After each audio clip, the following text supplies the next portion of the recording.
Am I the bad guy for refusing to let my roommate's girlfriend move into our apartment without paying rent? So, I live in a two-bedroom apartment with my roommate, Jake. We've been friends since college and have always split rent, utilities, and chores right down the middle.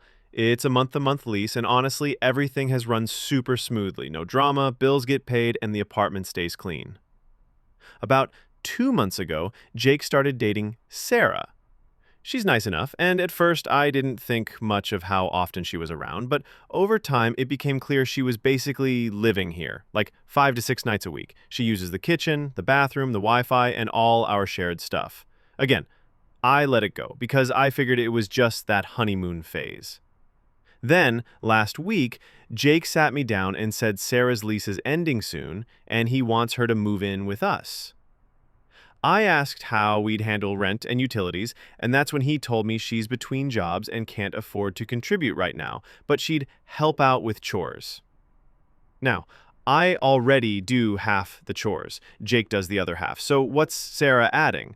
More mess, more noise, more dishes, and probably a lot more wear and tear on the space. Our place is small. One bathroom, a tight kitchen, and super thin walls. It's already cramped with just the two of us. I told Jake I'd be okay with Sarah moving in if she started contributing once she got a job. I thought that was a fair compromise. But Jake got defensive. He said I was being petty and unsupportive and that Sarah isn't some stranger, she's his girlfriend. He said I should just be cool with it because we're all friends. Here's how I see it. I understand Sarah's in a tough spot. I've been unemployed too, and I know how hard that is. But I also budget carefully. I pay $800 a month for my share of rent plus utilities, and I don't think it's fair to be covering the costs for someone else, especially without even being asked, just expected.